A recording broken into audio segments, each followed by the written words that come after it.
에이, 어렵지 않아요. 여러분 재결 취소성 또 이제 나왔죠. 설명으로 가장 옳지 않은 것은 1번 지문 교원 징계 처분에 대해서 취소성을 제기하는 경우 사립학교 교원이나 국공립학교 교원 모두 원처분주의가 적용된다. 그렇죠? 이게 1번 문제로 나왔다. 어흥. 이게 여러분 이게 어흥 돼요? 어흥 되면 안 돼. 아셨죠? 어흥 되면 안 돼. 모두 원처분주의다. 네, 원처분이 소외 대상이다라는 거죠. 그리고 2번 국공립학교 교원의 경우 원처분주의에 따라서 원처분만 소외 대상이 된다. 네, 원처분주의는 원처분만 소외 대상이 되는 게 아니죠. 원처분만이 아니다. 재결도 소외 대상이 될 수가 있는데 재결은 언제? 재결 자체 고유한 하자가 있는 경우에 한해서 그때만 이제 된다. 그게 원처분주의다. 원처분의 위법은 원처분에서 재결의 위법은 재결 자체 고유한 하자가 있으면 재결의 위법 그죠? 생기죠? 그때는 재결 취소성을 제기할 수가 있다는 게 원처분주의고 그리고 3번 사립학교 교원에 대한 학교법인의 징계는 사립학교지 그죠? 사립학교 법인의 징계는 항고성의 대상이 되는 처분이 아니다. 사립학교는 행정청이 아니잖아. 그죠? 처분이 아니죠. 그러니까 요거에 대해서 징계 뭐로 다툴 수 있다? 민사소송 제기해도 돼요. 일반 사법상 단체 내부의 징계다. 그러니까 민사소송 제기할 수가 있다. 그런데 여러분 4번 사립학교 교원의 경우 소청심사위원회 결정이 원처분이 된다. 민사소송 제기 안 하고 소청심사를 신청한 거야. 그죠? 구제 신청을 교원소청심사위원회에 구제 신청을 한 거예요. 그럼 뭐가 나온다? 결정이 나오지. 그때는 뭐다? 그 결정이 원처분이 되는 거지. 그죠? 그 원처분 요거에 대해서 항고성을 제기할 수가 있다. 방법은 두 가지다. 그죠? 민사소송을 제기하거나 소청 제기하거나 그죠? 소청 제기해서 이것도 마음에 안 들어. 그럼 어떻게 할 수 있다? 그 결정에 대해서 소송을 제기할 수가 있어요. 아셨죠? 그래서 이렇게 만들어 왔다. 여러분 이거 기억 안 나실 수 있다. 그래서 이게 저희가 이제 이론 강의할 때 쓰는 PPT를 아주 잘 활용을 하고 있어요. 원처분주의. 이거는 이제 사립학교 재단 징계 처분을 했어요. 그래서 교원소청심사위원회 구제 신청을 했다. 결정이 나오면은 소 제기할 때, 그죠? 요것도 싫다 해서 법원에 소를 제기해요. 교직원이 이거 사립학교잖아, 그죠? 교직원이 소를 제기할 때 소의 대상이 뭐냐? 소의 대상이 뭘까요? 여러분 이게 원처분. 여기서 원처분은 이걸까? 아니지. 얘는 행정청이 아니니까 이건 처분이 아니잖아. 그러니까 원처분은 이거다. 그래서 소외 대상은 원처분, 즉 3번 결정이 원처분이다. 그러면은 피고는 누가 될까요? 여러분 피고. 처분을 행한 행정청 누구다? 네, 요게 교원소청심사위원회가 피고가 돼서 이제 요 원처분 즉 저기 재결 결정에 대해서 소를 제기하면 되는 거죠. 그리고 여러분 여기 행정소송도 가능하다. 요거는 사립학교 재단도 이 교원소청심사위원회의 결정에 불복이 있으면 행정소송 가능해요. 여기 사립학교도 아셨죠? 이게 예전에는 법의 규정이 이렇게 안 돼 있었어요. 사립학교 재단 같은 경우는 이게 결정에 대해서 불복할 수가 없이 돼 있었다는 거야. 그래서 이거에 대해서 위헌 결정이 나왔어요. 그래서 지금은 사립학교 재단, 뭐 학교장, 뭐 다 포함해서 어떻게 할 수 있다? 행정소송을 제기할 수가 있다. 지금은 위헌 결정이 나와서. 그리고 여러분 요거는 저건 사립학교고 요거는 국공립대다. 국공립학교 교직원이에요. 국공립대 총장이 이렇게 이제 징계처분을 해서 구제 신청을 했는데 결정이 나왔다. 그런데 저것도 싫다 해서 교직원이 법원에 소를 제기해요. 이때 소외 대상이 뭘까? 1번 징계처분, 2번 결정. 이게 처분이야? 진짜? 네, 맞아요. 여러분 그래서 1번 징계 처분이 이게 원처분이다. 그래서 국공립대 총장은 행정청이야. 행정청이 행한 처분이에요. 그래서 이거는 처분성이 있다. 피고는 누가 될까요? 국공립대 총장 처분 행한 행정청. 너무 쉬운 것 같아. 괜히 넣는 이게 원처분주의고 차이점은 내용이다. 알아두시고요. 그다음에 2번 판례가 그 법적 성질을 다르게 본 것은 해서 1번 지문 학교 환경위생 정화구역 내 금지행위 해제. 여러분 학교 환경위생 정화구역 내에서 금지행위를 해제해요. 이게 뭐다? 예외적 허가. 예외적 허가죠? 네, 요거 금지행위 해제. 예외적 허가. 그러니까 이건 재량행위다. 재량행위. 그리고 2번 토지거래 계약 허가. 토지거래 허가 이게 뭐라 그랬지? 인가. 강성 인가죠. 여러분 그러면은 이거 인가라고 그랬는데 이거 인가인데 이거 재량일까 기속일까? 그냥 맞춰보세요. 여러분 재량일 것 같으세요? 기속일 것 같으세요?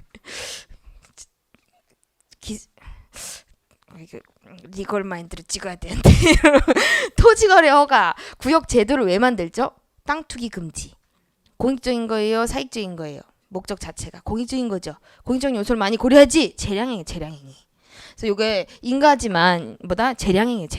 아셨죠?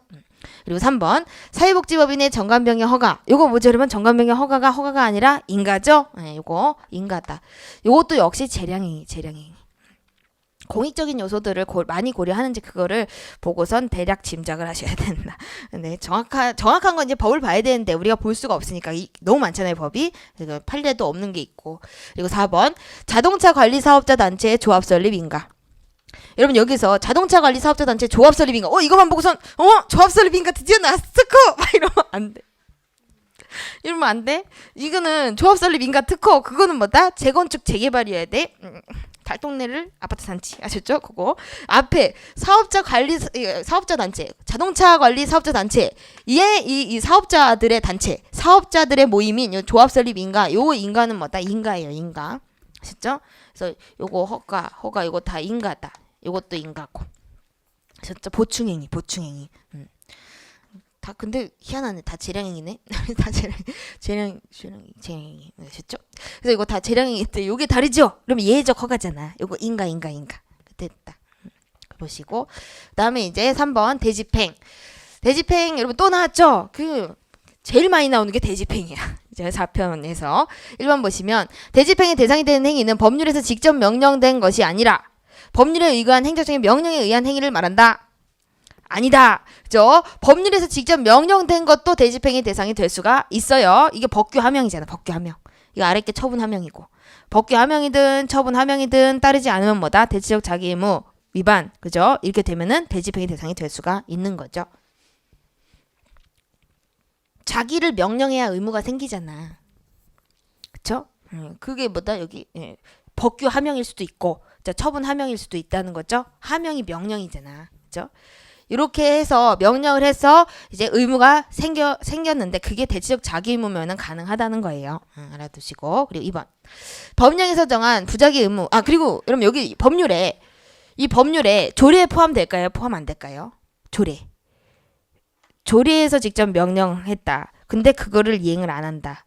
근데 그게 대체적 자기 의무 불이행이다. 그럼 대집행 가능할까 안 할까? 가능해요.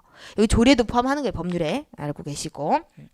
2번 법령에서 정한 부작위 의무 자체에서 의무 위반으로 인해 형성된 현상을 제거할 자기 의무가 바로 도출되는 것은 아니다. 그죠 여러분? 이거 부작위 의무지 자기 의무가 아니잖아. 여기에서 부작위 의무 이건 하지 말라는 거죠. 하지 말라는 거에서 해라라고 이제 자기 의무를 부과하기 위해서는 뭐가 있어야 된다? 근거 규범이 있어야지. 그죠? 그게 바로 전환 규범이죠. 명령 규범이 있어야 된다. 바로 도출되는 것은 아니고요. 이거 많이 나오고 상당히 많이 나왔고. 3번 건물의 용도에 위반돼서 장례식장으로 사용하는 것을 중지할 것을 명한 경우 이 중지 의무. 장례식장 사용 중지. 여러분 장례식장 너 사용하지 말라는 거야. 너. 그렇죠? 비대체적이지. 그리고 중지. 부작위지. 비대체적 부작위 의무는 대집행의 대상이 아니죠. 대체적 자기 의무여야 된다. 했죠? 4번 공익사업을 위해 토지를 협의 매도한 종점 토지 소유자가 토지 위에 건물을 철거하겠다고 약정을 했다. 근데 안 했다. 대집행. 못한다. 아셨죠? 이게 협의취득이잖아. 협의 매도. 근데 이걸 괜히 한 거야. 그죠? 철거 약정을 한 거예요. 이제 팔면서 협의취득, 그죠? 매매 계약하면서 내가 나중에 이거 철거도 해줄게. 근데 약정을 이행 안 해. 그러니까 행정청이 어떻게 한다? 대집행 할 수가 있냐? 못 한다는 거지. 왜? 이거 협의취득이잖아. 협의취득하면서 이제 약정한 거죠. 이것도 역시 사법상의 의무예요. 사법상 의무 불이행에 대해서는 대집행을 할 수가 없죠. 공법상 의무 불이행이 있어야 된다. 그래서 이거 대집행의 대상이 되지 않는 거죠. 공법상 의무 불이행이 있어야 되고 그 공법상 의무는 대체적 자기 의무여야 돼. 아셨죠? 그거 알아두시고. 특별히 근데 여러분 이게 철거 이거 약정 대집행 할 수 있다. 이런 규정이 있으면은 당연히 되는 거예요. 규정이 있으면은. 근데 규정이 없지. 네, 없죠. 이거는 사법관계잖아. 사법관계. 알고 계시고. 대부분이 그렇고. 그리고 아까 이거하고 여러분 비교를 해주셔야 되는 거는 국유재산하고 비교를 해주셔야 돼요. 국유재산인데 그거를 대부를 했어요. 일단 대부계약 자체 사법 관계잖아. 근데 대부를 했는데 이 사람이 지상물을 철거하지 않아. 대부 계약이 끝났는데도. 그죠? 기간이 지났는데도 그러면 대부 기간이 끝나면 돌려줘야 되잖아. 토지를 인도해야 되죠. 근데 그걸 안 하고 그 위에 지상물을 그대로 놔두고 있다는 거야. 그럼 어떻게 할 수 있다? 대집행할 수 있다라는 규정이 있어요. 국유재산법에. 규정이 있으면 당연히 뭐 할 수 있다? 대집행할 수가 있지. 그죠? 국유재산, 공유재산인 경우에 대집행 가능하다. 그거랑 비교를 해주셔야 돼요. 왜? 법에서 규정이 있기 때문에. 그리고 4번. 행정행위의 직권 취소, 철회 또 나왔다. 직권 취소, 철회. 이거 은근 많이 나와요. 이것도 지문에 섞여서 가장 옳지 않은 것은 해서 1번. 한 사람이 여러 종류의 자동차 운전면허를 취득하는 경우뿐만 아니라 이를 취소 또는 정지함에 있어서도 서로 별개로 취급하는 것이 원칙이다. 그죠? 복수 운전면허 취소할 건지 처리할 건지 이런 것들은 별개 각각의 면허를 기준으로 봐야 되는 게 원칙이에요. 근데 우리 판례는 뭐를 인정한다? 네, 철회 사유가 다른 면허와 공통돼 있거나 또는 사람에 관한 허가일 때, 그죠? 그런 경우에는 뭐다? 복수 운전면허 전부를 취소할 수 있다고 보잖아. 근데 각각 별도로 이제 각각 판단하는 게 원칙이에요. 이게 여러분 우리 어디서 했는지 아세요? 부당결부에서 했어요. 부당결부. 실질적 관련성. 그러니까 실질적 관련성이 있는 면허를 다 취소한다. 공통사유가 있으면은. 공통사유가 있다는 것은 가분성이 부정될 우려가 있다는 거지. 그죠? 가분성. 항상 이게 뭐 일부 취소를 해야 되는지 전부 취소를 해야 되는지 그거는 항상 가분성을 생각하시면 되세요. 가분성이 있으면 가능하죠. 근데 실질적 관련성이 있으면 가분성이 없을 수가 있지. 그죠? 그거를 그 생각하시면 됐다. 아셨죠? 알아두시고. 이 원칙을 알아두셔야 돼. 원칙이 나왔고. 그다음에 3번. 2번은 했으니까 지웠겠죠. 3번. 수익적 행정행위의 철회. 침입적이네. 그죠? 수익적 행정행위 철회는 법령에 명시적인 규정이 있거나 행정행위의 부관으로 그 철회권이 유보되어 있는 경우 또는 원래 행정행위를 존속시킬 필요가 없게 된 사정 변경이 생겼거나 또는 중대한 공익상 필요가 발생한 경우 등 예외적인 경우에만 허용된다.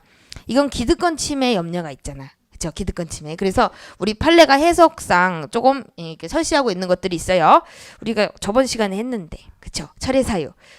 유보법사 중대 바이러스 했어. 유보법사 중대. 그래서 유보되어 있는 경우, 그죠? 그리고 부담의 불이행은 여기 없어요. 부담의 불이행도 있다. 부담의 불이행인 경우에도 철회할 수가 있어요. 주된 행정행위, 그죠? 철회할 수가 있다. 주된 수익적인 거, 그죠? 그리고 유보법 그리고 법령에 처리할 수 있다. 규정이 있으면 가능하고.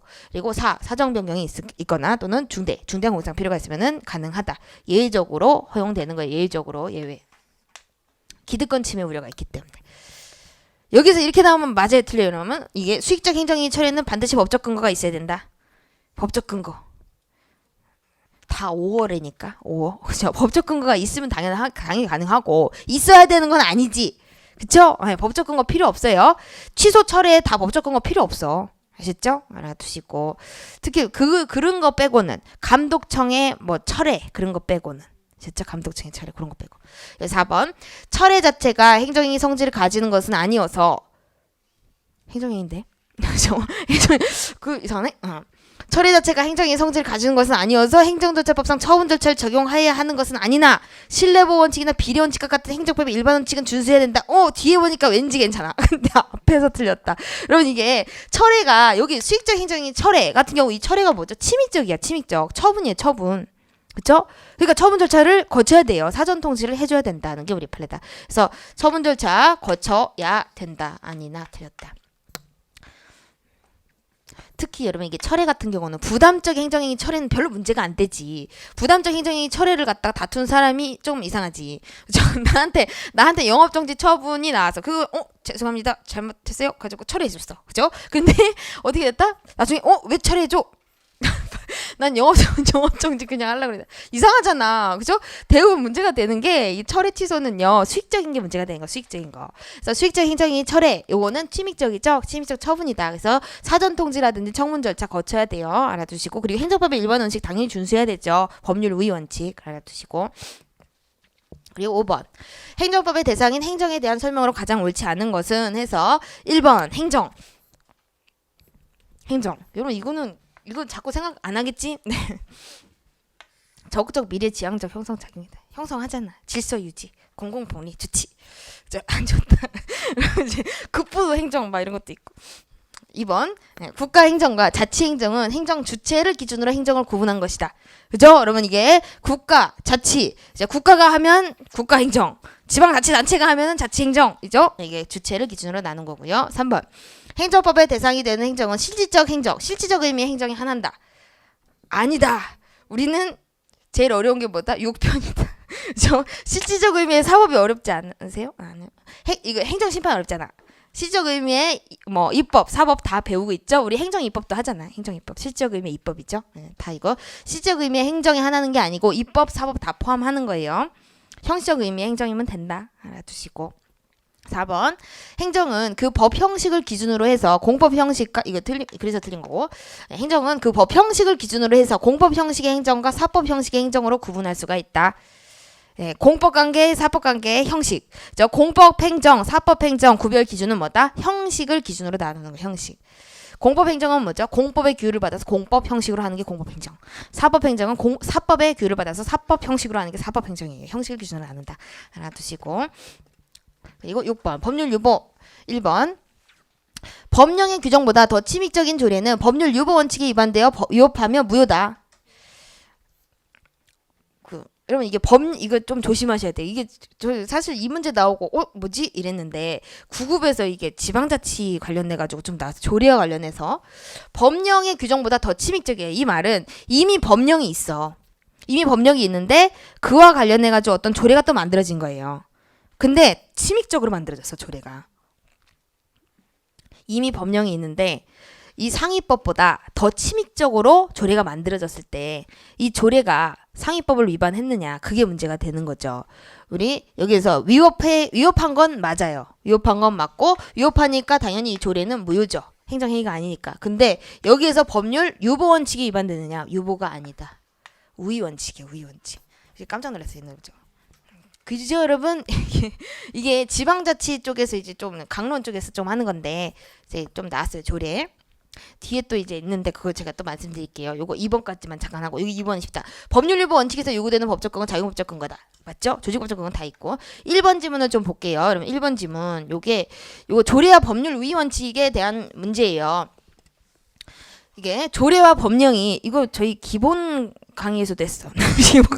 기본 강의에서도 했어요. 제가 이론 강의 때 조례와 법령이 동일한 목적을 의도하지만 문제의 소재 조례의 내용이 법령보다 가중되어 있거나 그러니까 요거는 이미 법령이 있는 거야. 있는데 이제 법령보다 가중되어 있거나 이게 초과 조례라고 하고 그리고 법령에 없는 사항을 갖다가 추가하는 조례가 허용되는지 여부 추가 조례가 이게 허용되는지 여부에 대한 문제에서 우리 판례는 두 가지로 나눠요.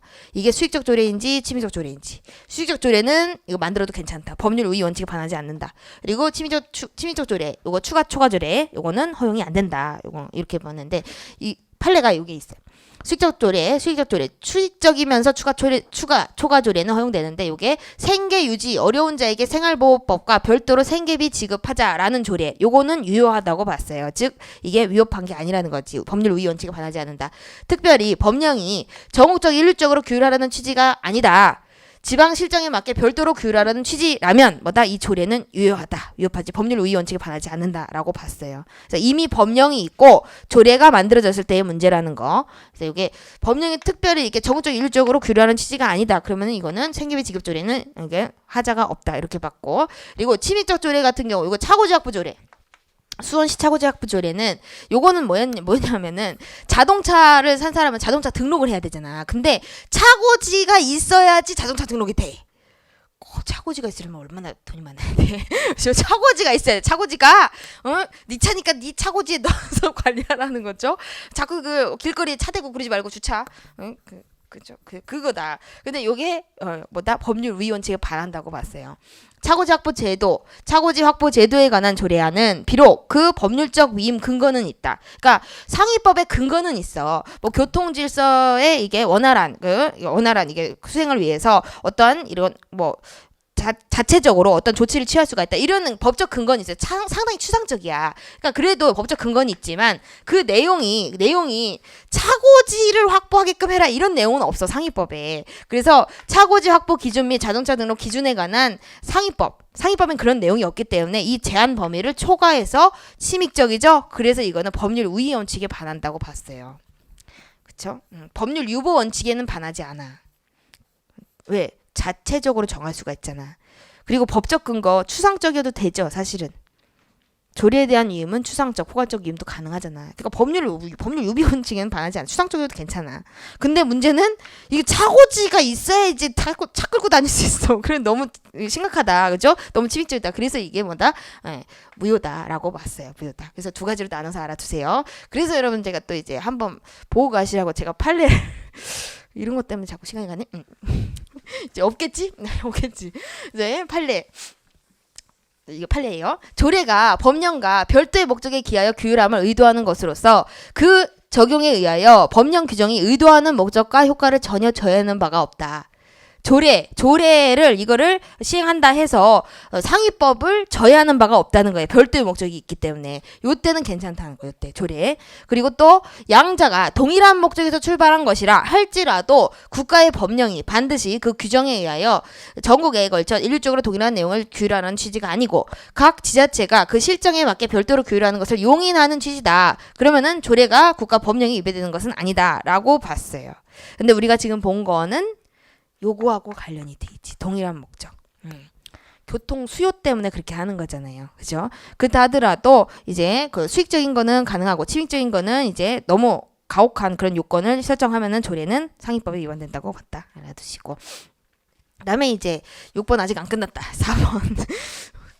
무서운데 이거 또 나올 것 같아요. 4번 여러분 4번 보시면요. 토지 등 소유자가 도시환경 정비 사업을 시행하는 경우 이게 은근 나와요. 여러분 이게 토지 등 소유자가 도시 환경 정비 사업을 시행하는 경우 사업 시행 인가 신청 시 필요한 토지 등 소유자의 동의 정도수. 사업 시행 인가 신청. 이거는 여러분 사업을 누가 하는지 꼭 보셔야 돼. 이게 뒤에 일단 본다. 사업 시행 인가 신청 시 동의 정도수 이걸 딱 보고 그러면은 이걸 사업을 조합이 하는지 토지 등 소유자가 하는지 봐야 돼. 동의 정도수. 그죠? 요거 보면은 토지 등 소유자가 사업을 해요. 그러면은 조합 설립 단계가 있어요, 없어요? 없어요. 조합 설립 인가를 받아요, 안 받아요? 안 받아. 원래 조합을 설립해서 하면은 사업을 하면은 조합 설립 인가를 받을 때 그 조합이 행정 주체가 되거든요. 행정 주체 즉 특허를 받은 게 돼. 특허에서 필요한 동의 정족수는 상당히 중요한 요건이에요. 법에서 반드시 정해야 된다. 근데 요거는 조합이 설립 안 되기 때문에 요 자체가 언제 행정 주체가 되냐? 사업 시행 계획 인가를 받을 때. 사업 시행 계획 인가를 받을 때 그때 그 인가는 조합 설립 인가처럼 그때 그 인가는 뭐다 특허가 되는 거야. 특허. 그래서 요때 인가 신청에 필요한 동의 정도수 요 특허 요건이에요. 특허 요건. 그래서 이건 중요한 거다. 의회 유보사항. 법률에서 반드시 정해야 되는 것이지 위임이 필요가 없어요. 위임 필요가 없다. 위임을 해서도 안 되지. 위임을 해서도 안 된다. 그래서 여기는 자치규약으로 이제 정한 거예요. 이 동의 정족수를. 이게 뭐다? 법률 유보 원칙에 위반된다라고 봤다. 요게 그러면 조합이다. 그러면은 이게 자체적으로 정할 수가 있어요. 법률 유보 원칙에 반하지 않아요. 이 자치규약이. 왜? 그때 조합이 사업 시행할 때 받는 사업 시행 계획 인가. 그때 인가는 인가거든. 진짜 강학상 인가. 그러니까 그게 중요한 게 아니야. 그래서 자체적으로 정할 수가 있는데 여기 토지성 소유자가 이제 사업 시행 인가 신청할 때 그때 받는 인가. 그거는 사업 주체, 그 행정 주체를 만들어주는 요게 특별한 요건이다. 그래서 뭐다? 법률 유보, 즉 뭐다? 의회 유보 원칙상 반드시 형식적 의미의 법률로 정해야 돼요. 알아두시고. 왠지 해놨어 어떡해. 여러분 요게 우리 재개발 사업과 관련한 공용환권 절차 이렇게 될 수 있어요. 정비사업고시, 조합 설립 추진이, 조합 설립, 그리고 사업 시행 계획, 관리처분 계획, 관리처분 이렇게 된다. 그래서 여러분 이게 대부분 이렇게 돼. 근데 소규모일 때는 요 앞에가 없어. 이게 조합이라는 게 설립이 안 되지. 그쵸? 그래서 토지 등 소유자가 사업을 할 때는 요때 이제 다 인가를 이렇게 받거든요. 인가를 받는데 요때 받는 요 인가가 뭐가 된대? 요게 설권적 처분이 돼요. 설권적 처분 특허. 인가의 성질뿐만 아니라 요 특허적 성격이 있어. 토지 등 소유자가 사업을 할 때는. 그러니까 요때 인가를 받기 위해서는 이제 동의 정족수가 충족되었다는 그 서면을 내야 되는데 동의 정족수 요건을 어디서 정해야 된다? 요거는 이제 특허의 의미가 있기 때문에 법률에서 반드시 정해야 되는 중요한 거기 때문에 본질 사항이기 때문에 아셨죠? 요 특허. 그러니까 요때 필요한 이게 다 결의를 하죠. 결의. 그죠? 그때 결의를 할 때 동의 정족수 어느 정도 충족돼야 되는지 그건 본질 사항이다. 알아두시고요. 여기 조합 설립해서 하면 요게 이제 설권적 처분. 요게 설정은 지금은 그러면 조합 설립했을 때 요게 이제 석고적 처분이니까 조합이 이제 사업 시행 계획에서 필요한 요때 받는 인가 요거는 인가예요. 그렇죠? 그렇기 때문에 요때 요 인가 요건 그건 뭐다? 본질사항이 아니야. 자치규약으로 위임해도 괜찮아요. 알아두시고 괜찮겠지. 네, 7번. 네. 행정행위와 이에 대한 분류 또는 설명으로 가장 옳지 않은 거. 1번. 이거는 어렵지 않다. 하늘사 면허. 이러면 이거는 허가지. 허가. 네, 진료행위를 할 수 있는 능력을 설정해준 설권행위 아니다. 설권행위 아니다. 특허 아니죠. 허가다. 일반적 금지의 해제. 그리고 2번. 행정재산에 대한 사용 허가. 이건 특정인에게 행정재산을 사용할 권리를 설정해주는 특허다. 그죠? 3번. 재개발 조합. 조합 설립인가. 여러분 재개발이에요. 재개발. 아까 자동차 그거 아니다 그런 거. 네. 재개발 조합 설립에 대한 인가 이거는 뭐다 특허. 그죠? 설권적 처분에 이게 성격을 갖고 있어요. 그리고 4번 재개발 조합의 사업 시행 계획인가. 나왔네. 이거 그렇네. 재개발 조합의 사업 시행 계획인가 이거는 뭐다 특허예요. 인가다. 그죠? 인가죠? 인가. 네. 조합의 행위에 대한 보충행위다. 보충행위 이렇게 알아두시고. 만약에 요게 토지 등 소유자다라고 바뀌면은 뭐다? 이거는 설권적 행위. 아셨죠? 여기서는 조합에 이렇게 조합이라 하죠. 근데 요게 요 6글자가 토지 등 소유자에 이렇게 바뀌면 뭐다? 이거는 설권적 처분이지. 아셨죠? 알아두시고. 그다음에 이제 8번. 손실보상. 1번 지문. 헌법재판소는 공용 침해로 인한 특별한 손해에 대한 보상 규정이 없는 경우 관련 보상 규정을 유추 적용해서 보상하려는 경향이 있다. 유추하려는 경향은 뭐다? 유추해서 보상을 해주려는 경향 이거는 경계의 이론 뭐다? 대법원이지 대법원. 그래서 헌법재판소가 아니죠.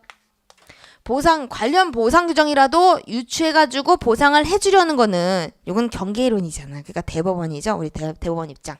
2번 공공용물에 관하여 적법한 개발행위 등이 이루어져 일정 범위의 사람들의 일반 사용이 종전에 비하여 제한받게 되었다. 하더라도 특별한 사정이 없는 한 이는 특별한 손실에 해당한다고 할 수가 없다. 참 말이 좀 그렇다. 원칙적으로 이거는 특별한 손해가 아니죠. 특별한 손실이 아니다. 공공용물에 관한 일반 사용이잖아. 그죠? 그걸 제한받게 되었다 하더라도 이거는 특별한 희생이 아니죠. 공공용물, 도로를 막아놨다. 내가 돌아간다. 힘이 든다. 보상 안 되잖아. 그죠? 일반 사용 제한한다. 그렇죠? 일반 사용 제한한다. 이거는 특별한 희생이 아니에요. 우리 대법원 나왔고. 그다음에 3번. 공익사업 시행으로 토속 채취 허가를 연장받지 못한 경우 그럼 토속 채취 허가가 이게 법적 성질이 뭘까요? 재량적인 의미가 있죠. 재량의 의미가 있다. 기속재량. 이걸 연장받지 못했어요. 그로 인한 손실은 적법한 공권력 행사로 가해진 재산상의 특별한 희생으로서 손실보상의 대상이 된다. 여러분 이게 그 오해하면 안 돼. 네. 토속 채취 허가 요거는 중대한 공익상 필요가 있으면 허가를 거부할 수가 있어요. 이게 공익사업 시행으로 했든 안 했든. 토속 채취 허가는 이게 공익사업 시행으로 토속 채취 이걸 허가를 받아야 돼서 허가 신청을 했든 안 했든, 그죠?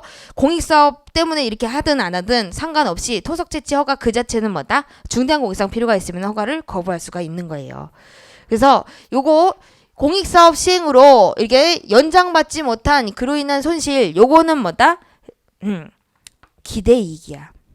기대이익, 인과관계가 없어요. 즉 공익사업 시행으로 발생한 손실인 것 같지? 아니다. 기대이익일 뿐이에요. 왜? 중대한 공익상 필요가 있으면 이 공익사업이든 아니든 뭐다? 토속채취 허가 연장 거부할 수가 있거든. 아예 안 해줄 수도 있어. 그렇죠? 기대이익일 뿐이 기대이익. 그래서 손실은 적법한 공권력 행사로 가해진 재산상 특별한 희생도 아니고 재산권이라고 볼 수도 없어요. 사실. 보시고 손실보상 대상이 된다. 그 틀렸고. 4번 개발제한구역 지정으로 인한 지가 하락. 여러분 이게 개발제한구역 지정으로 이게 지가 하락이 특별한 희생에 해당해서 손실보상의 대상이 되는지 지가 하락분도 이제 보상을 해줘야 되는지 아니다. 그럼 지가 하락은 대표적으로 우리 판례가 이제 사회적 제약 범주 내에 속한다. 특별한 희생이 아니니까 뭐다 보상이 필요 없다라고 보죠. 우리 판례. 근데 뒤에 지가 하락이 20% 이상 그냥 이거 보면 안 돼? 지가 하락이 20% 이상 과도한 경우 라 하더라도 우리 판례는 뭐다? 지가 하락은 사회적 제약범위 되다라고 봤어요. 이게 개발제한구역 지정.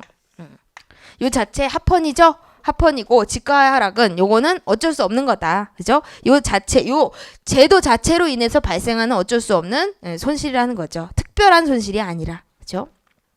그래서 이거 비판하는 학자분들이 낸 거야. 비판하는 학자분들 이게 너 지가 하락 20% 이상이야. 그 특별한 희생이지. 그럼 그게 아니야. 그러면서 이거 내 거죠? 이 희생이 아니에요. 특별한 희생이. 우리 헌재는 뭐다? 아니다. 즉가해락은 이게 합헌 제도를 유지함으로써 어쩔 수 없이 발생하는 것뿐이지 반사적인 거야. 그렇죠? 이게 특별한 희생이 아니야. 이렇게 보는 거죠. 알아보니고 참 그렇습니다. 그다음에 9번 행정심판 1번 지문. 네, 행정심판 청구. 여러분 행정심판 청구는 서면으로 해야 될까요? 구두로 해도 될까요? 당연히 서면으로 해야 돼. 근데 여기서 엄격한 형식을 요하지는 않아요. 네, 엄격한 형식을 요하지는 않는다. 왜? 보정을 해줘. 행정심판위원회가 보정을 해줄 수가 있어요. 직권으로 보정도 해주고요. 그리고 해석도 그렇게 해줄 수가 있어. 이게 뭐 형식을 잘못했다 하더라도 이게 실질이 이 사람이 뭐 날짜를 얘기해. 심판 청구 기간 구체적으로 심판 청구 기간 이렇게 쓰지 않았다 하더라도 적법하네 이렇게 봐줄 수가 있다는 거예요. 그래서 엄격한 형식을 요하지 않는다. 서면 행위긴 당연히 서면 행위여야 되고. 그리고 2번 행정 처분이 있은 날이라 함은 그 처분의 효력이 발생한 날을 의미한다. 있은 날은 효력 발생일이에요. 그리고 4번 행정심판 재결의 기속력은 인용재결뿐만 아니라 각하 기각재결에도 인정되는 효력이다. 인용에서만 인정이네. 그래서 기속력이라는 것은요. 인용 판결, 인용 재결에서만 인정이 되는 거예요. 요거 각하 이거 인정 안 돼. 기각도 인정 안 되고요. 이게 기판력하고 다른 거지. 기판력은 다른 거에도 발생을 해요. 근데 우리 기속력은 인용 판결에만 인정이 되는 거죠. 인용 재결, 인용 판결에만 인정이 된다.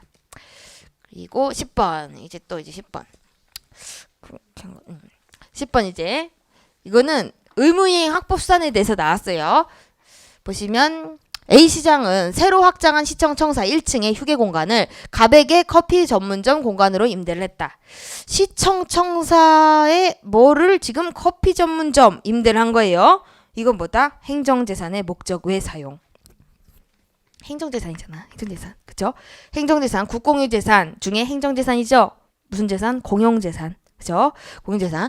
그걸 갖다 공용재산 중에 일부를 갖다가 커피 전문점 임대를 한 거예요. 그죠? 행정재산의 사용수익허가 똑같은 거죠. 행정재산의 목적 외 사용, 행정재산의 사용수익허가. 이거 특허다. 특허해줬다. 임대. 근데 이거 특허기간, 임대기간이 만료되었으나 갑은 투자금 보전 등을 요구하면서 휴게공간을 불법적으로 점유하고 있다. 임대기간이 만료됐는데 계속 점유하고 있어요. 그러면은 어떻게 해야 될까? 퇴거하세요 해야 되겠지. 퇴거하세요. 퇴거 의무를 강제하는 수단이 어떤 것들이 있는지 물어보고 있어. 퇴거 의무. 그래서 1번 보시면요. A시장은 휴게 공간을 종합민원실로 사용하기 위해서는 즉시강제 형태로 공간을 그럼 즉시강제 너무 이거 막 활용하면 안 돼. 즉시강제는 그러면 이거는 급박성이 있어야 돼. 급박성. 무슨 지금 여기에서 뭐 투자금 보전을 요구하는데 이게 뭐 급박성 그건 아니잖아. 생명 신체 막 재산 막 그런 건 아니죠. 즉시강제. 그럼 즉시강제 특별한 규정이 있어야 돼요. 그리고 또 그것도 있어요. 즉시강제는 급박성도 요건이지만 보충성도 있어요. 보충적 수단이어야 돼. 그러니까 강제집행이 가능하면 강제집행을 해야 되는 거고요. 즉시강제는 안 돼요. 강제집행은 뭐죠? 의무불이행을 전제로 하죠. 즉 명령을 해. 강제집행은. 근데 즉시강제는 명령을 안 하지. 그러니까 명령을 해서 말을 들을 것 같으면 뭐다? 강제집행을 해야 되는 거야. 그죠? 즉시강제를 처음부터 할 수가 있다 없다? 없다는 거지. 아셨죠? 그래서 즉시강제 형태로 이것부터 나오면 안 된다. 그러니까 여러분 퇴거 의무를 강제하기 위해서는 어떤 게 가능하죠? 강제집행 중에 직접 강제, 대리직강. 의무 불이행이 있죠. 그러니까 의무를 명해. 직접 강제하고 즉시 강제하고 가장 큰 차이점이 직접 강제는 강제집행 중에 하나로 명령을 하죠. 그럼에도 불구하고 걔가 안 해. 그럼 어떻게 한다? 끌어내는 거지. 그죠? 퇴거 의무, 인도 의무에 이제 강제집행 수단은 직접 강제가 있어요. 직접 강제. 그래서 직접 강제가 가능하면 즉시 강제는 안 되는 거예요. 아셨죠? 왜? 직접 강제가 강제집행이니까. 2번. A시장은 가백에 퇴거와 공간 반환을 독촉한 후 강제 징수 절차를 밟을 수 있다. 뭐를 징수해? 뭐를 징수해? 지금 이게 토자고 보전을 요구하는데 뭐를 징수해? 큰일 날라고. 큰일 나지? 지금 여러분 이거는 퇴거 의무 불이행이다. 퇴거 의무 불이행. 그러니까 퇴거 의무는 뭐죠? 이건 비금전적 의무예요. 비금전적 의무. 비금전적 의무이기 때문에 뭐 강제징수는 안 돼요. 강제징수는 금전적 의무 불이행이 있는 경우만 가능한 거야. 금전적인 것만. 금전적인 건 다 어디로 간다? 강제징수로 가는 강제징수. 대리직강 중에 강제징수. 아셨죠? 당연히 즉시강제도 안 되고 거의 안 되죠. 보충성이 많지. 알아두시고 강제징수. 요거 안 돼요. 금전상의 의무 불이행이 아니기 때문에. 그리고 3번. A시장은 갑에게 퇴거를 명하고 갑이 불응하면 대집행에 의한 대집행을 실시할 수 있다. 여러분 태거는 뭐다? 이거는 무슨 의무죠? 비대체적 의무죠. 비대체적 자기 의무잖아. 그러니까 이거 대체적 자기 의무가 아니죠. 그러니까 이거 뭐 대집행이 안 되는 거지. 너 나가라니까. 내가 대신 퇴거해줄게. 뭐가 대신 퇴거? 그거 아니지. 그래서 이거는 대집행을 실시할 수가 없어요. 퇴거 의무, 인도 의무는 비대체적 자기 의무다. 대체적 자기 의무가 아니죠. 그래서 4번.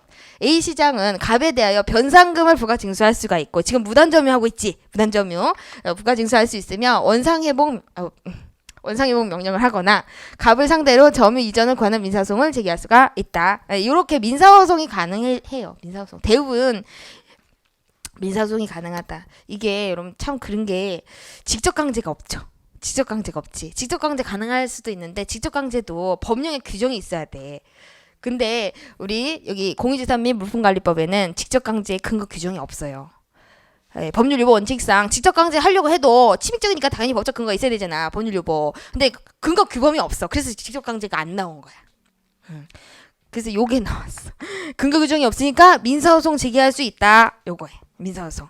그리고 이러면 변상금 부가징수 또 할 수 있고 뭐도 할 수 있다. 부당이득 반환 청구 소송도 제기할 수 있어. 민사상. 병존이 가능하다 그랬죠.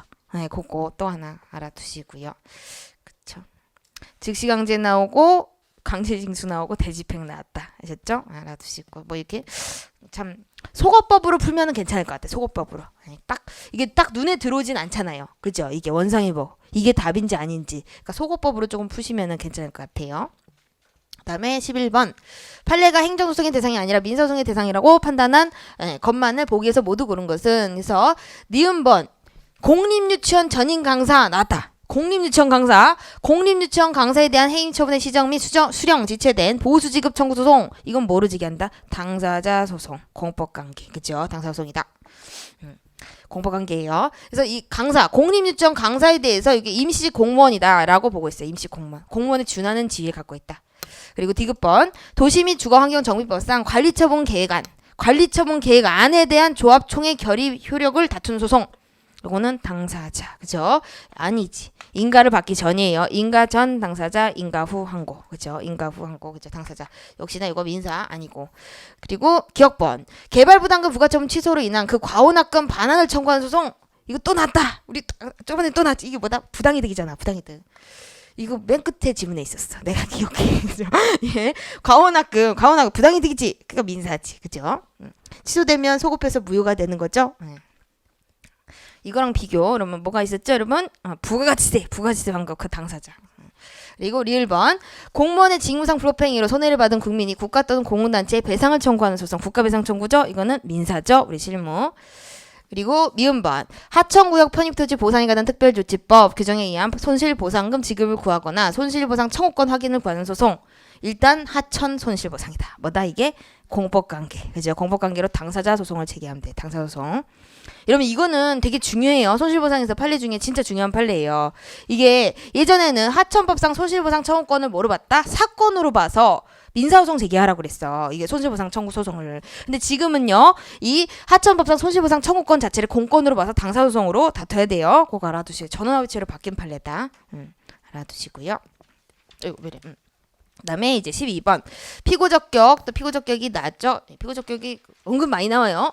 1번 보시면 조례가 항고송의 대상이 되는 경우 처분적 조례네. 그쵸? 항고송의 대상이 되니까 그런 경우 피고는 처분적 조례를 다툴 때 피고는 지방자치단체의 의결기관으로서 조례를 제정한 지방의회다. 지방의회가 아니지. 뭐다? 단체장. 그쵸? 단체장. 의회가 아니다.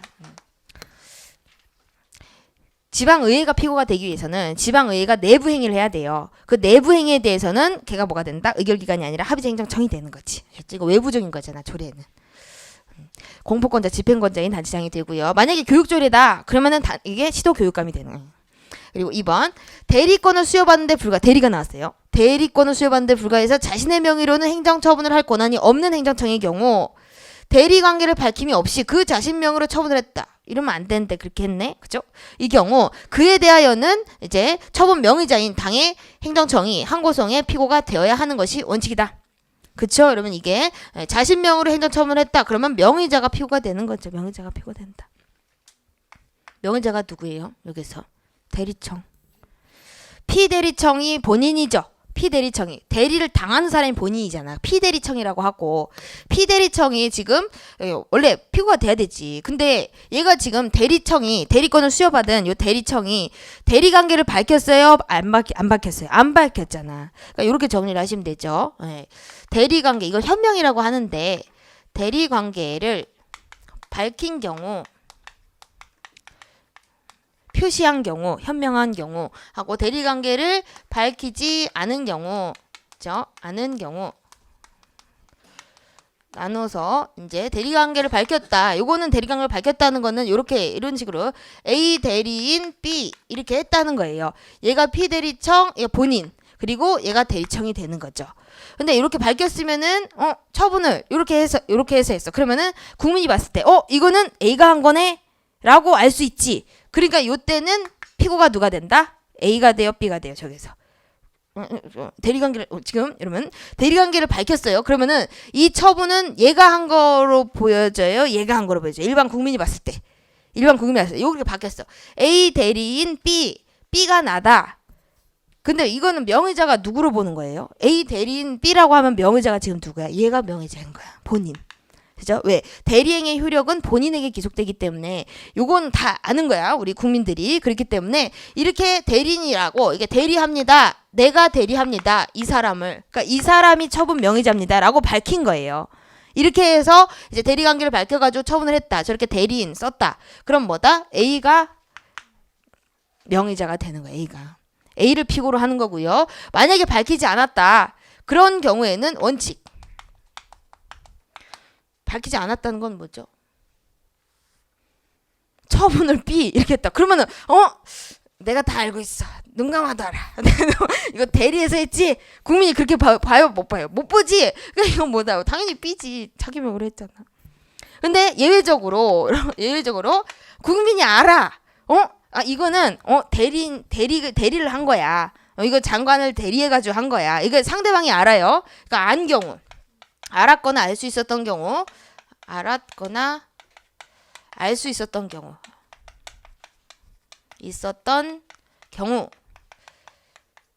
이게 우리 민법의 법리예요. 표현 대리라고 해서 알았다. 대리한 줄 알아. 밝히진 않았지만 내가 알아. 그럼 뭐다? 요때 아니까. 요게 있는 거잖아 지금. 그죠? 아니까. 네. 그러니까 얘가 한 거지. 그죠? 얘가 한 거다. A. 됐죠? 네. 밝힌 경우에는 당연히 A가 한 줄 알지. 그죠? A. 대리하면 얘가 효과가 기속되니까. 근데 밝히지 않았다. 이거 없잖아. B가 했네. 그쵸? 그래서 요게 나온 거다. 대리관계를 밝힘이 없이 자신명의로 처분을 했다. 그러면 그 명의자인 이제 행정청, 즉 대리청. 얘를 대리청이라고 하고 얘가 피대리청이 되는 거예요. 본인. 아셨죠? 혹시나 그럴까봐 설명을 했는데 괜히 너무 많이 한 것 같다. 이거는 잘 안 나와요. 알았거나 알 수 있었던 경우는 잘 안 나오는데 혹시나 해서 말씀드렸고 대리관계를 밝혔으면 당연히 A죠. 맞아, 본인이죠. 본인한테 대리 효력이 기속되니까.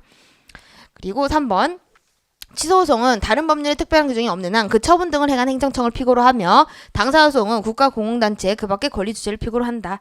그쵸? 그러면 이거는 너무 일반적이다. 취소소송은 처분을 행한 행정청이 피고고 그리고 당사소송은 행정주체가 피고가 되는 거죠. 이거 조문이 조문. 그리고 4번 국가공무원법에 의한 처분, 기타 본인의 의사에 반한 불리한 처분이나 부작위에 관한 행정소송을 제기할 때 대통령의 처분 또는 부작위 지금 국가공무원법이다. 국가공무원법. 대통령의 처분 또는 부작위에 대해서는 소속 장관을 피고로 한다. 그쵸? 이렇게 국가공무원법이 규정이 돼 있어요. 대통령이 공무원 징계 기타 불이익 처분을 하는 경우 그 공무원이 다툴 때 어떻게 된다? 소속 장관을 피고로 해야 하는 거죠. 알아두시고. 이것도 저번에 나왔던 거잖아. 어저께인가 그저께.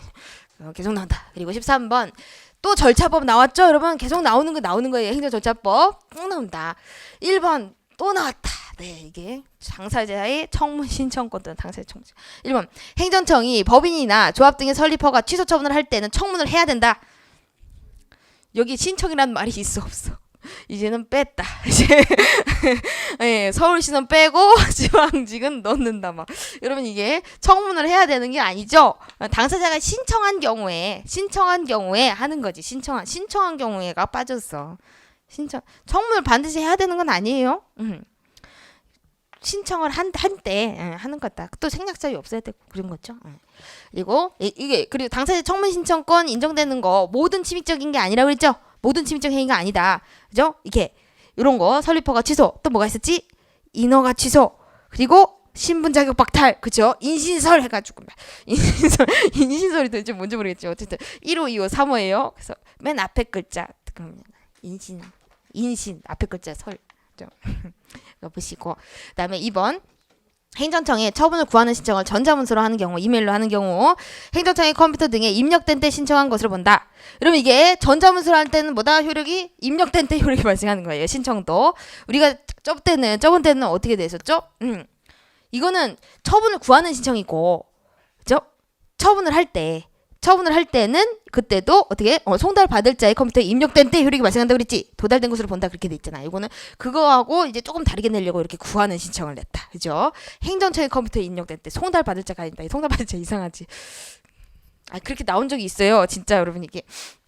3번 행정청이 공공의 안전 또는 복리를 위하여 긴급히 처분을 할 필요가 있는 경우에는 의견 정치를 하지 아니할 수 있다. 그죠? 이게 뭐다? 그죠? 긴급히 처분할 필요가 있는 경우 의견 정치 사전 통지 안 해도 되는 거죠. 그리고 4번 처분의 전제가 되는 사실이 법원의 재판 등에 의하여 객관적으로 증명된 경우 그거 생각하시면 돼요. 여러분 처분의 전제가 되는 사실 그 자격 상실 생각하면 돼.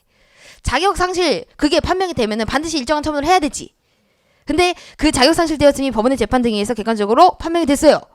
그러면 사전 통지할 필요 있어요 없어? 없지. 그거 생각하시면 되세요. 처분의 전제가 되는 사실, 요게 이제 자격 상실 그런 거 생각하시면 되세요. 요 전제가 되는 사실이 법원의 재판 등에 의하여 객관적으로 증명된 경우에는 행정청이 당사자에게 의무를 부과하거나 권익을 제한하는 처분을 하는 경우에도 사전 통지를 하지 않을 수가 있지. 그쵸? 네, 지금 자격 상실 생각하면 된다. 이렇게 선회에서 좀 나왔어요. 사실 이게 법조문이 우리가 생략사유 그 바로 밑조문이에요. 사전통지 생략사유 그 바로 아랫조문인데 근데 거기서는 구체적 사항은 대통령령으로 정한다 이렇게 돼 있어. 근데 우리가 생각할 때 요거는 자격상실 딱 생각하시면 되세요. 처분의 전제가 된다. 요 전제가 자격상실. 자격상실되면 반드시 일정한 처분을 해야 되는 경우, 그 반드시 일정한 처분을 해야 되는 경우에 이 전제가 이제 객관적으로 판명이 되면은 이제 사전 통지를 할 필요가 없어요. 알아두시고. 그리고 14번 행정규칙 또 나왔네. 행정입법 그죠? 행정입법 상당히 또 나왔죠. 행정규칙에 대한 설명으로 가장 옳은 것은 1번 지문 행정각부의 장이 정하는 고시. 여러분 이게 장관이 고시로 정할 수도 있죠. 부령으로 정할 수도 있고 고시로 정할 수도 있다. 그래서 장이 정하는 고시라도 법령 내용을 보충한다. 보충하는 기능을 가지는 경우에는 형식과 상관없이 고시, 행정규칙이죠. 형식이 상관없이 근거법령 규정과 결합해서 법규명령의 효력을 가진다. 그치? 여러분 이거 헷갈리면 안 돼. 이게 여러분 고시 형식하고 상관이 없어요. 상위법과 결합해서 그 내용을 보충하면 뭐다? 그게 법규명령이에요. 그죠? 법령 보충 규칙도 법규명령의 효력을 가진다. 알아두시고. 그리고 여러분 2번 참 그렇다. 여러분 이거는 법령 보충 규칙을 인정했던 판례예요. 인정했던 판례다. 근데 이거 나오기 전에 우리 기본소에도 이거 있었어. 자랑하는 건 아닌데. 네, 다 설명했었는데. 근데 이런 거 별로 안 좋지만 그래도 알아두셔야 된다. 기출했으니까. 그 지방 공무원 보수 지침. 그러니까 지방 공무원 보수 지침이에요. 지방 공무원 보수 업무 등 처리 지침, 보수 지침인데 요거는요, 여러분 행정규칙이 아니라 상위법과 결합해서 대적 효력이 발생되는 뭐다? 법령 보충 규칙이다.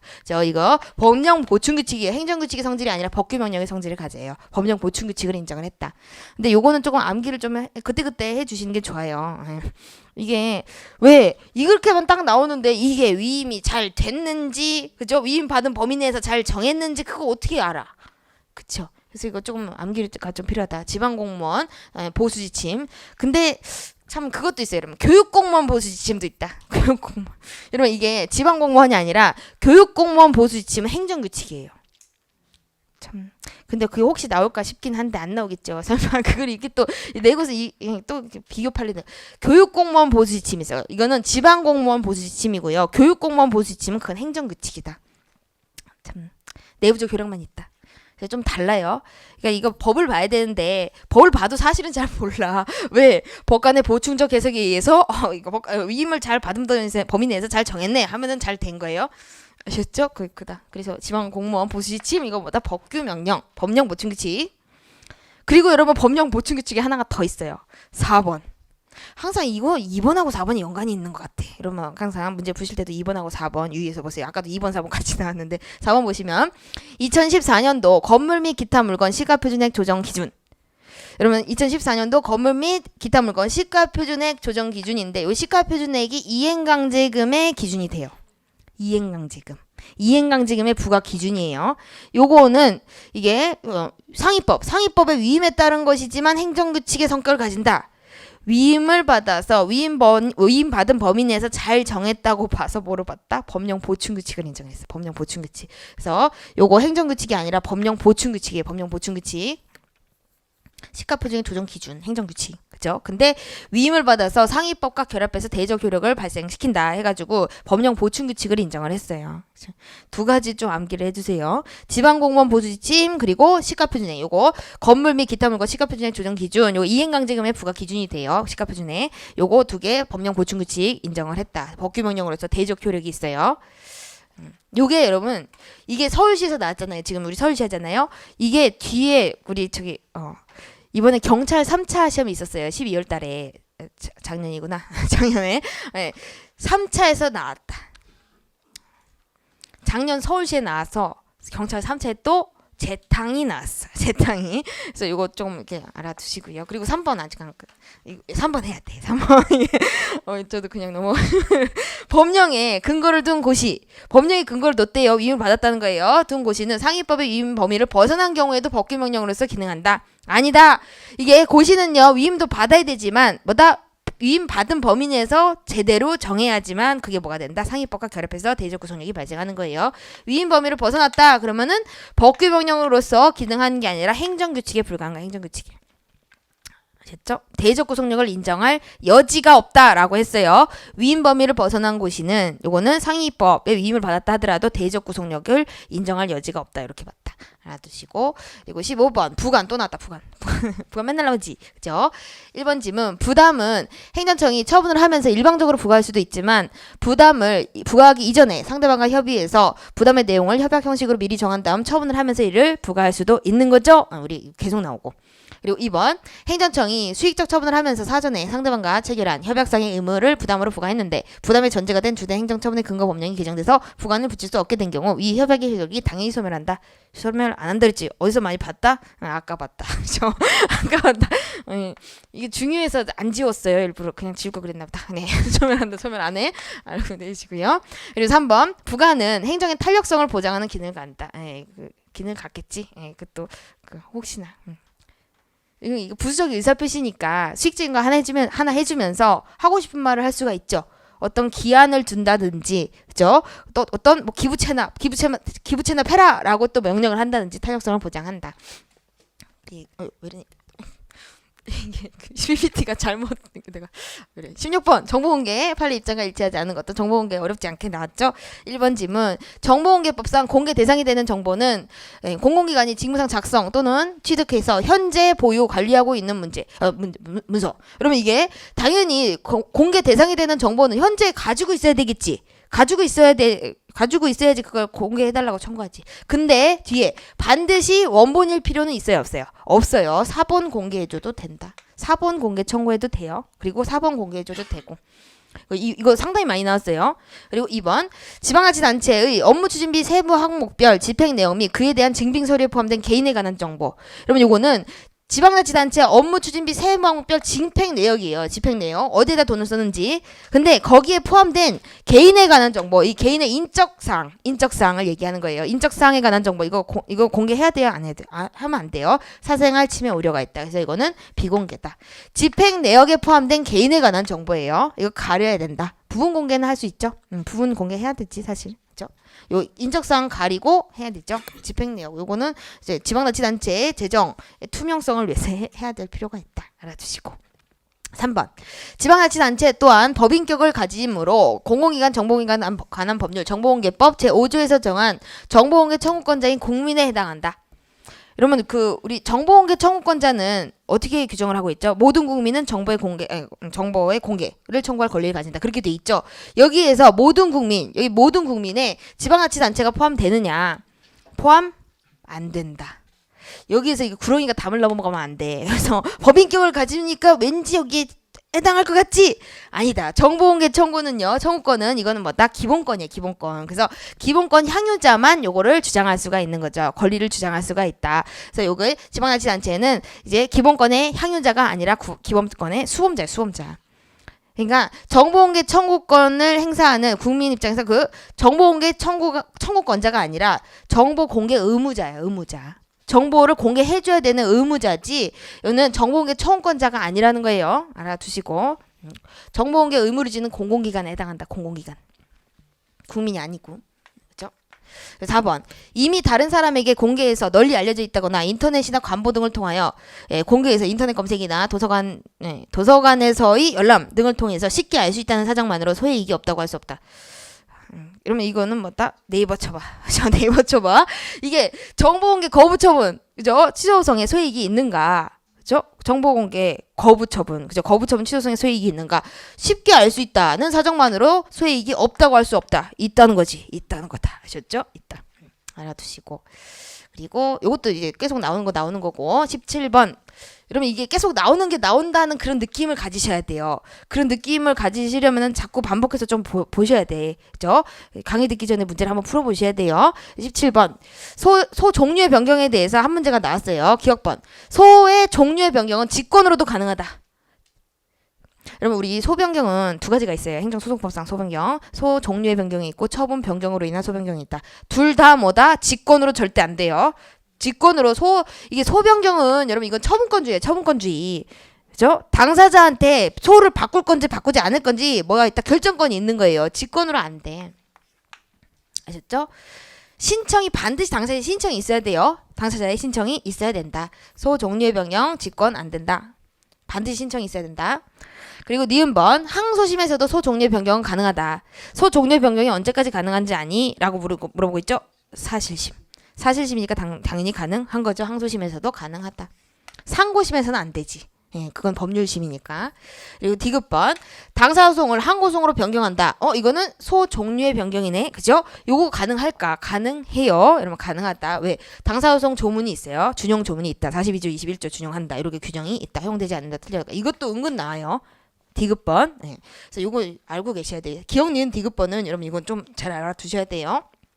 그리고 릴번 소 종류의 변경의 요건을 갖춘 경우 이게 뭐 청구기초 동일성 막 이런 것들 있어요. 청구기초가 동일해야 된다 뭐 이런 것들 갖춘 경우 면직 처분 취소 소송을 공무원 보호수지급 청구 소송 이게 뭐죠? 여러분 공무원 보호수지급 청구 소송 요 정도는 당사소송이라고 알고 계시죠. 그래서 면직 처분 취소 소송을 갖다가 당사소송으로 소 변경하는 것은 가능할까? 가능하지 않을까? 가능하다.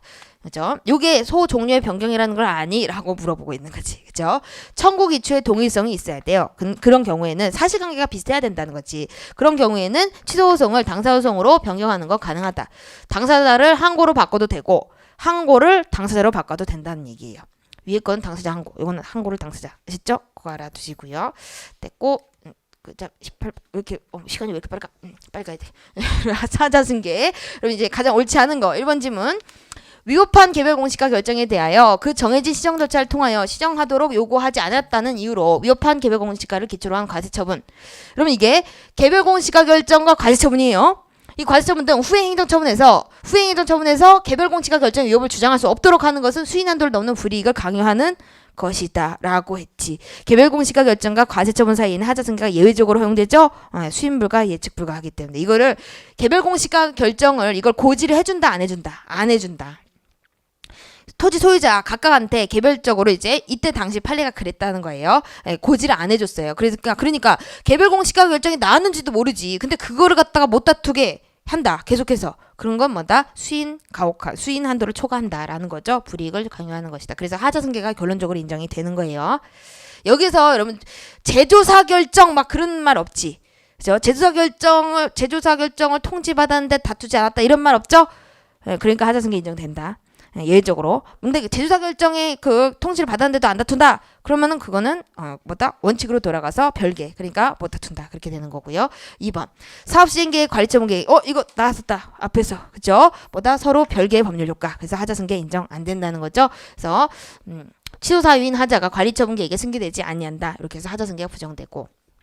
3번 이것도 개통실비 나왔죠 여러분. 개통실비 상호 결합해서 하나의 법률 효과를 발생시킨다. 그래서 하자승계가 인정되는 거죠. 인정됐다. 4번 선행처분과 후행처분이 서로 독립해서 별개 법률 효과를 목적으로 하는 경우 선행처분이 당연무효의 하자가 있다는 이유로 후행처분의 효력을 다툴 수 없다. 그러면 주의하셔야 되죠. 별개가 중요해요, 무효가 중요해요. 무효면은 하자가 당연히 승계가 되는 거예요. 별개인지 결합해서 하나인지 이걸 따질 이유가 있어 없어? 없지. 무효면은 선행행위에 무효의 하자가 있으면은 하자가 당연히 승계가 되는 거예요. 하자가. 그죠? 이게 독립한지, 이게 독립해서 별개인지, 결합해서 하나인지 그걸 따질 필요가 없다. 그건 취소 사유인 경우에 따지는 거. 취소 사유인 경우에 됐죠? 그거 알아두시고. 그래서 무효인 하자가 있다는 이유로 그 처분의 효력을 다툴 수 없다. 그래서 다툴 수 있다. 무효인 하자는 승계가 되기 때문에 후행처분의 효력을 다툴 수가 있는 거예요. 알아두시고. 그리고 19번 행정절차법상 처분에 또 있는데 큰일 났다 빨리 가야 되겠다. 여러분 행정절차법상 처분의 사전통지 의견제출의 기회를 부여할 사항이 아닌 것은 이거 설명해야 되기 때문에 여러분 1번 이거 15임명이 무효임을 이유로 정규임명을 취소하는 경우 요게 정규임명하고 15임명하고 다 취소한 사건이에요. 근데 사전통지를 안 했어. 그게 위협한 건지 위협하지 않은지 우리 뒤에서 사례를 보고요. 2번 보시면은 공사 중지 명령을 하기 전에 침익적이지. 침익적인 거 하기 전에 원칙적으로 사전통지 해줘야 되죠. 침익적이니까. 권익을 제한한 처분. 사전통지를 하게 되면 많은 액수의 보상금을 기대해서 공사를 강행할 우려가 있다. 이게 사전통지 생략사유야? 긴급한 자격상실 아닌데 처분의 성질상 의견적절의 현지 곤란하나? 이 의견적절의 현지 곤란에 보상금 액수 기대해서 공사를 강행할 우려? 현저히 곤란하지 않다. 만나서 상의를 해라. 라는 거예요. 만나서 상의를 해라. 그래서 이게 사전통지 생략사유가 아니에요. 사전통지를 해야 돼요. 사전통지 해야 된다. 생략사유가 아니니까 해야 된다. 여러분 이거 이해 가세요? 이해 가시나? 여러분 이거는 중지명령이 나오고 나서 이제 공사를 계속 할 수 있어요? 없어요? 못하죠. 중지명령이 나왔잖아. 그죠? 그러면은 보상금을 더 받을 수가 없게 되죠. 그죠? 공사를 못 하잖아. 공사를 해야지 더 이 같이 올려가지고 더 받을 수 있지. 그러니까 요거는 이 공무원들을 그렇게 판단하는 거야. 공사 중지 명령 하기 전에 사전 통지를 하게 되면은 낌새를 차린다. 그래서 더 빠르게 공사를 해서 더 이익 가치를 높인다. 그러니까 보상을 더 많이 받을 거다. 근데 그게 처분의 성질상 의견 적절히 현재 곤란한 경우는 아니잖아. 그죠? 그래서 요거는 만나서 상의를 해야 된다. 알겠죠? 그래서 이건 부여해야 돼요. 사전통지 해야 되고. 그리고 3번 수익적 처분을 바라는 신청에 대한 거부 처분. 그럼 거부 처분 할 때 사전통지 한다 안 한다? 안 한다. 그죠? 침입적 처분이 아니에요. 그리고 4번 무단으로 용도 변경된 건물에 대해서 건물주에게 시정명령이 있을 것과 불이행 시 이행강제금이 부과될 것이라는 점을 설명을 했어요. 그리고 그 다음날 시정명령. 여러분 이게 그 의견 제출 기한을 준 거예요? 안 준 거예요? 안 준 거예요. 다음 날이 포인트야. 다음 날. 여러분 이게 시정명령이라는 건 침입적이죠. 침입적인 거 할 때는 반드시 뭘 해야 돼? 원칙적으로 사전통지를 해야 돼요. 근데 요거는 이거 어디를 봐도 현저히 의견 정치가 곤란하거나 그런 사정도 없어요. 그죠? 어디를 없잖아. 그냥 구두로 설명하고 그리고 그 다음날 시정명령을 한 거예요. 사전통지를 안 거친 거지. 사전통지를 안 거친 거예요. 침입적이니까 해줘야 되잖아. 근데 안 했다. 근데 여러분 여기에서 논점이 하나 더 있어요. 뭐냐면은 요거는 일단은 이게 무단으로 이제 용도 변경됐다 이런 이거를 보고선 딱 보고 듣고 그래서 현장 조사 가겠다고 일단 연락을 했어요. 현장 조사 가서 진짜 그런지 한번 보고선 이제 시정명령 할 거면 하겠다. 그래서 진짜 갔어요. 현장 조사를. 근데 진짜 무단으로 용도 변경을 한 거예요. 그래서 이 사람한테 이 구두로 설명한 거야. 잘못하셨죠? 그러니까 이거 시정하세요. 내일 시정명령 나갑니다. 그게 한 거예요. 그리고 나서 뭐를 받았냐? 확인서를 받았어. 내가 이거 잘못했습니다. 무단 용도 변경했습니다. 확인서를 하나 받은 사건이에요. 그건 뭐죠? 자기가 잘못했다는 걸 시인했지. 그러면 시인했다는 게 처분의 성질상 의견 정책이 현저히 곤란한 경우냐? 그건 아니라는 거야. 시인했다는 사정만으로 그죠? 확인서 받았다. 그런 사정만으로 사전 통지를 생략하면 된다 안 된다? 안 된다. 사전 통지를 할 때는 반드시 뭘 기재해야 되냐면은 의견 제출 기한을 적어야 돼. 의견 제출할 수 있는 어떤 상당한 기간을 줘야 된다는 거예요. 근데 상당한 기간을 주지 않았다는 거예요. 필요한데도 불구하고 위협하다. 아셨죠? 그러니까 다음날 시정은요. 이거 사전 통지를 부여해야 되는데 안 거친 사안으로 본 거예요. 시인했다 하더라도 안 돼. 사전 통지를 해줘야 돼요. 알고 계시고. 그리고 여러분 여기서 15하고 관련된 판례를 조금 말씀을 드릴게요. 15 임용이 무효임을 이유로 정규임용을 취소하는 경우 요 사안이었다. 어떤 분이 이제 금고 이상의 형 선고를 받았어요. 공무원 결격 사유야. 그런데 정확히 어떤 거였냐면은 집행유예 2년, 징역 1년에 집행유예 2년. 그러면 언제까지 결격이죠? 집행유예 기간 끝나고 2년, 그죠? 그러니까 4년 동안 결격이야.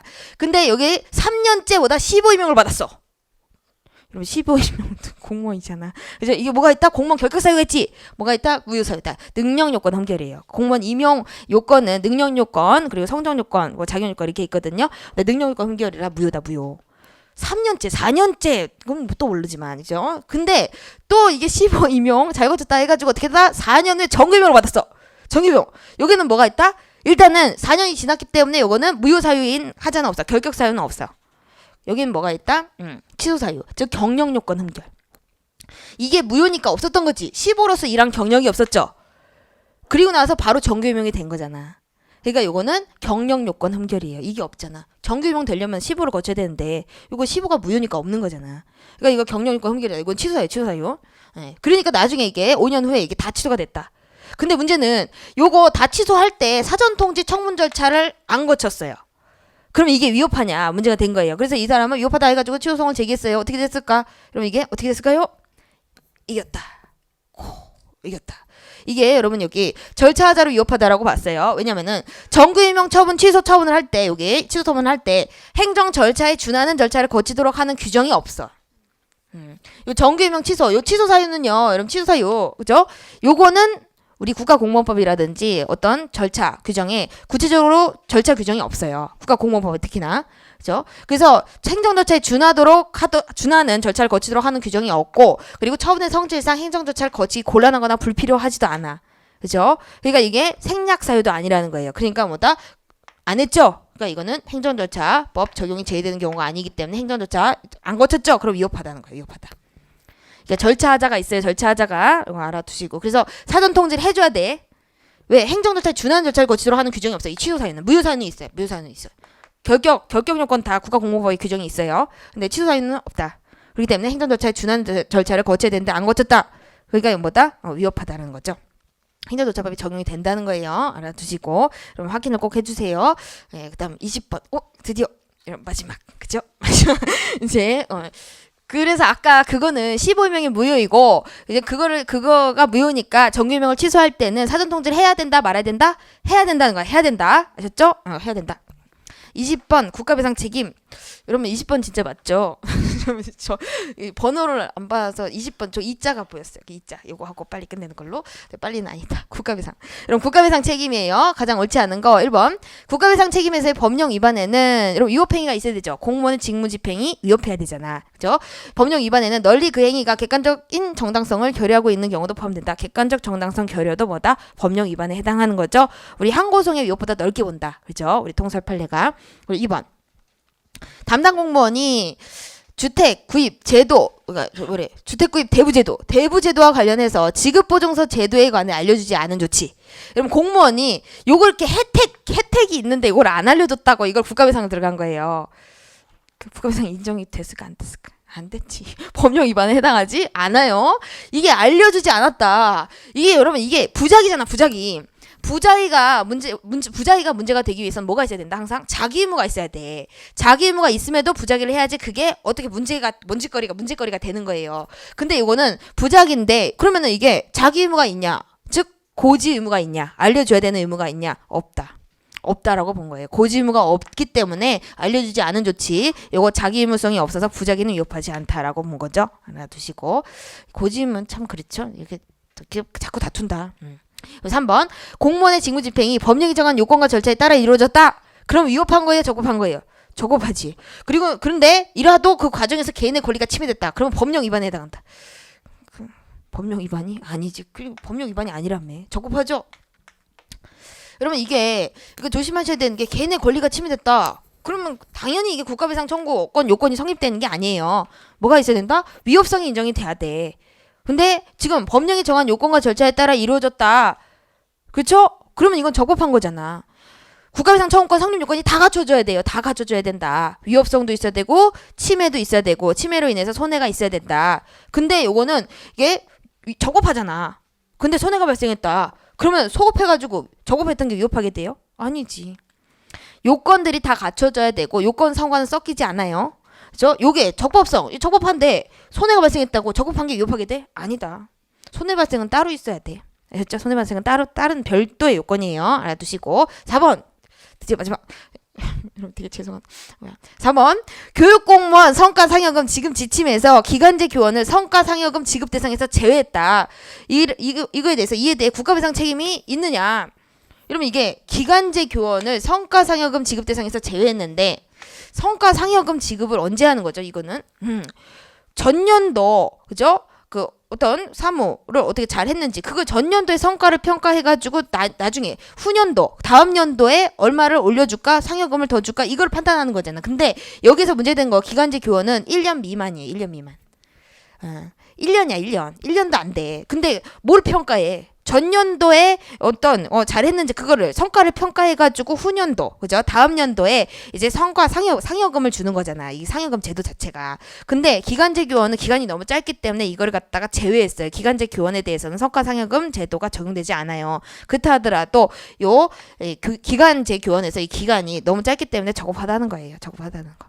이거를 성과 상여금 제도 이 지급 제도 자체에 이거 보면은 제도 자체의 취지를 보면은 기간이 너무 짧으면은 이게 안 될 수가 한계가 있다라고 본 거죠. 그래서 제외해도 이에 대해서 국가배상 책임이 있다. 국가나 지자체가 국가배상 책임이 있다고 할 수 없다라는 게 우리 판례고. 그리고 한 가지 여기에서도 이게 지급 대상에서 제외하는 요 지침 있죠? 요 지침 적법하다고 봤어요. 왜? 성과상여금 제도 자체의 한계다. 이게 성과 몇 년을 일해야지 성과를 평가를 하지. 그죠? 1년도 안 되니까 기간제 교원 대부분이 그렇게 계약을 하나 봐. 그렇게 해서 안 된다는 거죠.